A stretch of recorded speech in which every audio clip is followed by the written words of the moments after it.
AOC may be the biggest gold digger in all of America. They're digging gold. Let me go take all the money from the people that built an incredible city like New York and see if I can destroy them and demonize them. Ever since I got elected, Republicans have attacked me by saying that I should go back to bartending. But let me tell you, I'm happy to any day of the week because there is nothing wrong with working for a living. Picture this for a second. Patrick might have just flipped the entire political stage on its head by exposing something about AOC that absolutely no one saw coming. This isn't one of those routine podcast debates or heated online squabbles. Nope, this feels more like a reality slap wrapped in blockbuster-level chaos. From hyperactive TikTok warriors to suited-up Wall Street traders, the ripple from this revelation has everyone buzzing, ranting, or flat out losing it. And honestly, you can't help but wonder, what exactly did Patrick uncover that's got AOC trending like the plot twist of a Netflix drama? You give this argument about it is harder to manage a liberal city. No. Don't feel sorry for these guys. Let's not get sympathetic for Nancy Pelosi on how hard her job is. San Francisco was once an incredible city. Those bridges were not built by socialists, okay? That city, that incredible all over the place you go to when you look at it, it's like, I cannot even believe a city like this exists, how beautiful it is, right? A capitalist, a conservative built that city. And then eventually, a socialist, someone on the left, came and destroys the city. We'll find out soon enough. And hey, if you're enjoying this, hitting that subscribe button means more than you might think. Patrick didn't step into politics quietly. He showed up with a confident grin and a presentation boldly titled AOC, the business plan that forgot its business. But this wasn't your typical speech. It felt like watching a fighter enter the ring ready to throw the first punch. While most commentators waste their time arguing on Twitter over petty statements, Patrick arrived with evidence, clear reasoning, and that unmistakable CEO energy that manages to both inspire you and make you reflect on your own hustle. The Republican Party, like you said, I knew 2 years ago that Trump would be a DeSantis, all this other stuff. Right. We were on the same page. I thought it was going to be him. But a lot of Republicans were a little bit still staying safe and hesitant of whether they were going to go all in or not the first time you and I spoke.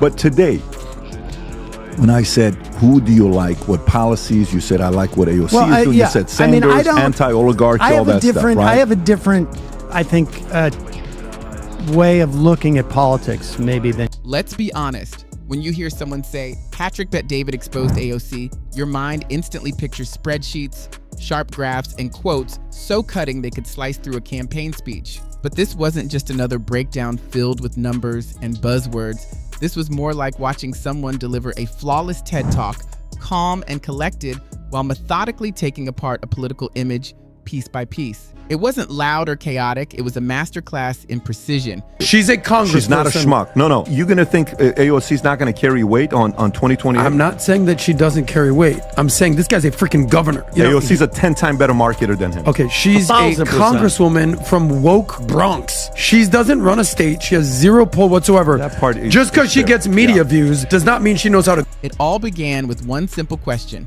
How does someone with zero business background end up becoming the loudest voice against business itself, while also turning into a walking, talking brand? AOC, in many ways, turns anti-capitalist messaging into something that looks suspiciously like a marketing strategy. She's the political equivalent of the iPhone, built on the very system she critiques, polished to perfection, and impossible to ignore. However, I have respect but for what I her want on one angle, because I happen to think she's smarter than people think.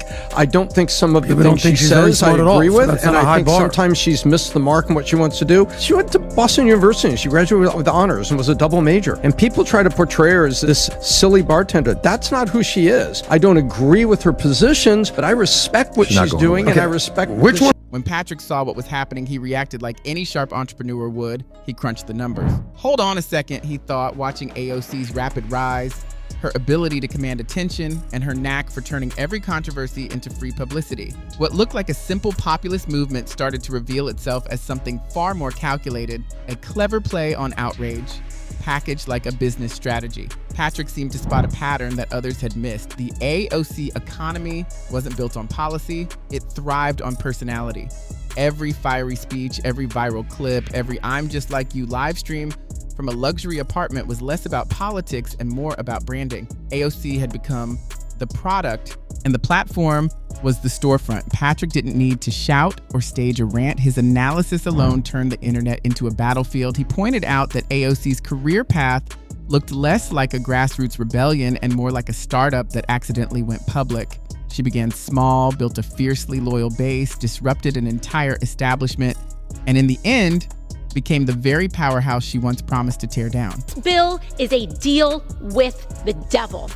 President Trump, you're either being lied to or you are lying to the American people. Because this bill represents, in the text of this bill, the largest and greatest loss of health care in American history. 17 million Americans will lose their health care on this bill, not undocumented people, not quote unquote the disgusting term illegal. It's almost like watching the activist version of Uber. Chaotic launch, massive buzz, yet still trending everywhere. Patrick even joked that Harvard Business School should offer a course on AOC's media strategy. Lesson 1, find a problem guaranteed to go viral.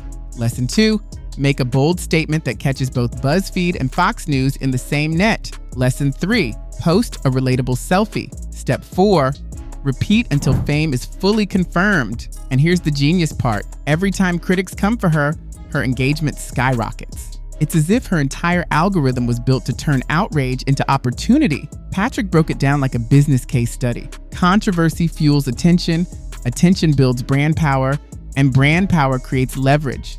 He pointed out that AOC has become the perfect blend of influencer and politician, a symbol of activism wrapped in aesthetics.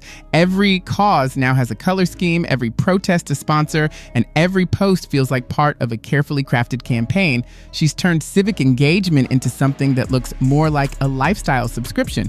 And Patrick didn't just highlight her success, he pulled back the curtain on the theater of modern politics, where performance often outweighs substance and catchy lines hit harder than actual policies. I watched Jon Stewart talking to AOC where she's calling out people doing insider trading. And we all know what she's talking about, a lot of people, but including mainly the face of insider trading, people would say is Nancy Pelosi. And, you know, they'll give different names. Okay, Democrats are this, Democrats are that. They're kind of trying to find themselves. They kind of fumble. They don't know what to do. I'm trying to find out, if you were to describe what does the Democratic Party stand for today, what would you say that is? First of all, let me thank you for what you're doing for California. I just got to say that as a Californian for the fires. I appreciate that. Look, the Democratic Party stands for reform. Part of the problem was in the election, we became the party of the status quo, but we are the party that says we're going to ban stock trading. AOC is. But instead of mocking her, Patrick broke it all down with surgical precision. He showed that AOC's greatest strength and her biggest vulnerability lies in emotional marketing. Emotion might be gold in business, but in government, it burns fast. That was the paradox Patrick exposed. A movement powered by feelings may capture hearts, but it can't run a country. You can't govern through retweets. You can't fix an economy through TikToks, at least not yet. Patrick's trademark calm, like someone who's seen this play out 100 times, set the tone. When growth happens too fast, the balance sheet is always the first thing to get ignored. AOC built a powerful brand before she ever held office, and now her supporters expect both a revolution and a reality show all at once. It's like trying to write legislation while managing a full content calendar. The perfect mix of bold statements, strategic vulnerability, and targeted messaging made her unstoppable online, but also exposed how fragile that model can be in real governance. And in classic Patrick Bet David fashion, he didn't end it as a takedown, but as a lesson. If you want to understand real influence in 2025, he said, study AOC. Whether you cheer her on or can't stand her, the fact remains, she cracked the code. By realizing that attention is the new currency, she essentially hit the digital jackpot. Waltz and AOC playing Madden, acting as if they're really playing the game to relate to the average person on Twitch. They start the game. You know what the game ends score-wise? 0-0. So, which audience is on Twitch? The younger audience. Do you really think you and I can fool millions of kids that were really playing Madden? What do you think? If I went and tried to fool my kids that I'm playing a video game, my 8-year-old daughter will be, Dad, what are you doing on Roblox? That's not how you do this thing here. All it would take is an 8-year-old to realize these guys are gaslighting and pandering to them. They're not buying into this. It's actually a turnoff. And not only that, it shows a lot of desperation. But then came the twist. Patrick didn't just pull back the curtain on her strategy, he questioned whether it could actually last. What happens when outrage stops trending and turns into silence? That's the fragile heart of modern movements. They burn bright, but they burn fast. The revolutionaries of today often become the establishment of tomorrow. And once you are the establishment, who's left to rebel against? That's when the real chaos hit. The internet lit up like a storm. AOC's supporters slammed Patrick as out of touch, while her critics called him brilliant. And the rest of us? We sat back, popcorn in hand, watching two worlds collide like a political blockbuster. But Patrick, ever the entrepreneur, didn't flinch. He simply pointed out what many refuse to admit. AOC isn't just a politician. She's a marketing genius who landed in Congress. It's like finding out your favorite band was actually assembled by a record label. The emotion may be real, but the packaging is perfection. Yet, he didn't dismiss her. He gave her credit where it was due. She didn't just survive in the era of new media, she defined it. She understood before most that modern politics isn't built on policy, it's built on perception. Winning attention has become more powerful than winning arguments. And that, Patrick warned, is both her brilliance and her biggest gamble. Hands up against lobbyists and dark money. And I would reckon to think that this is probably just as much a part of Joe Manchin's calculus as anything else. Because when it comes to this bipartisan argument, I gotta tell you, I don't buy it. Because Joe Manchin has voted for bills that have not been bipartisan before. Look at the American Rescue Plan. So this is not just about bipartisanship. And in that arena, AOC reigned supreme. Watching Patrick dissect her rise felt like seeing someone crack the code to modern stardom. He mapped out her trajectory the way a strategist would analyze a startup, showing how timing, personality, and a dash of controversy combined to create the perfect storm of influence. Every viral moment doubled as a cleverly disguised ad campaign. Every fiery speech served as a chapter in the story of her brand. But the deeper Patrick went, the more surreal it all became. He pointed out that AOC's most passionate supporters are, ironically, also her most effective amplifiers when they're angry. Every time critics drag her through the mud, her numbers only grow stronger. In a culture that worships branding, charm beats competence and influence outweighs expertise. Even in a world full of people chasing virality, AOC might just be the best marketer of them all. And then Patrick delivered the quietest, sharpest twist of the knife. With that calm, confident spark in his eyes, he posed the question that no one wanted to answer. If AOC is the product, who's the customer? Someone, somewhere is always buying what's being sold, whether it's voters, corporations, or algorithms cashing in on engagement. That's when the internet collectively froze. Because love her or hate her, we're all part of the audience. And in the end, Patrick didn't just expose AOC. He held up a mirror to everyone watching. If an AOC gets elected, then what happens to US? We'll find out. Would that be a good thing or a bad thing? Because we would actually be able to say maybe 80% taxes are not good. Well, I don't think it would ever get to be 80% taxes, because the people that would get her into the position to be, like, you're seeing compromises already, right? Pelosi and Chuck Schumer and the people that are at the head of the party. They've already sort of started corrupting and making. Whether she's right or wrong almost doesn't matter anymore. Every like, every repost, every heated comment only feeds the machine. But we're not just watching AOC's rise, we're participants in it. Patrick laid out that reality with the precision of a CEO walking investors through a quarterly earnings call, sharp, simple, and brutally honest.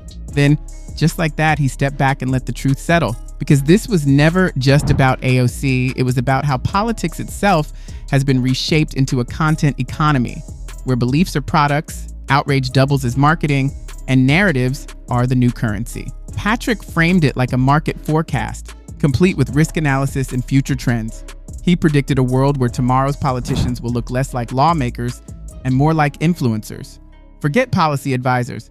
They'll have full-scale media teams, campaign signs replaced by merch drops. It was both hilarious and unsettling when he joked, "One day we'll choose candidates based on their follower count. Debates could turn into TikTok duets, and press conferences might feel like live stream hangouts. Politics won't just be political, it'll be digital." And in that, Patrick wasn't wrong. AOC's impact went far beyond policy.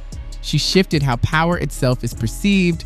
She proved you don't need to climb the traditional ladder when you can build your own platform from scratch. Visibility isn't a tool anymore, It's the throne. I'm gonna buy you a rookie card of AOC. No, Pat. AOC, if you're listening to this, Pat, I invite you on all the dates. Let's have a conversation. You have gave me many gifts. I promise you, this is going to be the only one that's going to go straight. Give that to Adam? No, I would. No, it would go straight into my fireplace. You should give it to Adam. No, I go straight. She's a babe though, right? Bro, I don't. Huh?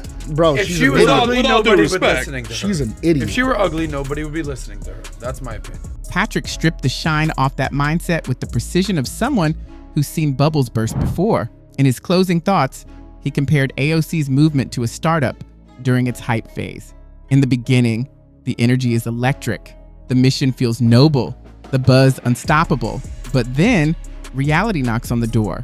People stop craving slogans and start asking for results. And that's where most movements stumble. They forget that hype isn't built to last. Patrick ended with a line that was both funny and chilling. If AOC's brand were a company, her valuation would be sky high, but the deliverables are still on back order. It's the kind of joke that makes you laugh first and reflect afterward, questioning just how much of your worldview is shaped by what trends online. Beneath the wit, his message was unmistakable. Attraction isn't the same as achievement. Charisma isn't competence. The real danger isn't just bad leadership, it's politics that looks flawless on a screen but falters in reality. At that point, AOC became more than a politician in his analysis. She became a mirror, reflecting the absurdity of modern influence culture. In this new arena, engagement metrics outweigh facts and theater beats truth. Patrick didn't just expose AOC, he revealed a 21st century phenomenon, a collision of storytelling, branding, and power that defines our era, and that's why it landed so hard. It wasn't a personal takedown, it was a warning. Why didn't he bring on Noam Chomsky? Why didn't he bring on... No, I agree with you, but she's the loudest mouth. So if you're really going to push, like, she went to the board, so you got to go after the loudest mouth. Does that make sense? So, like, for example, when Trump was president, she went to the board and there's a picture of her crying. Yeah. Right? Okay. Yeah. Then Biden's president, it's climate change because of the immigration problem. Can you pull that up? Can you pull that picture of AOC crying border? Please, bro. I am begging you, please don't make me defend AOC. I beg you. By the time Patrick wrapped up, the internet was split down the middle, but strangely united on one undeniable truth. He hadn't just delivered a critique, he'd handed everyone the director's cut of modern politics. And in a world where everything is performance, nobody could look away. It was spectacle, layered on spectacle, a real-time case study unfolding on every platform. The brilliance and irony was that AOC, the sharpest player in the attention game, probably watched the clip, smirked, and dropped a clever post somewhere online.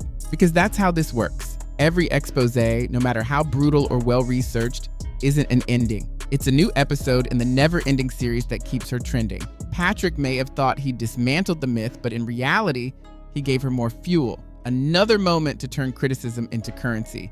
And that is the heart of his entire analysis. In the attention economy, an exposure master can't be exposed. Patrick had traced her rise like a startup pitch. Viral moments packaged as campaigns, speeches as branding, and controversy as free advertising. He revealed how she cracked the code. Attention equals power. And she's been cashing in ever since. In this new landscape, politicians act more like influencers than lawmakers. They don't just lead, they trend. Patrick didn't just roast AOC, he decoded her playbook, and in doing so, he also monetized the debate itself. His criticism boosted her engagement, her response boosted his. It's the loop both of them benefit from. That, he implied, is the new American dream, not to govern, but to dominate the feed. Love her or not, AOC remains undefeated in that arena, and Patrick Bet David simply made sure everyone finally saw the game for what it is.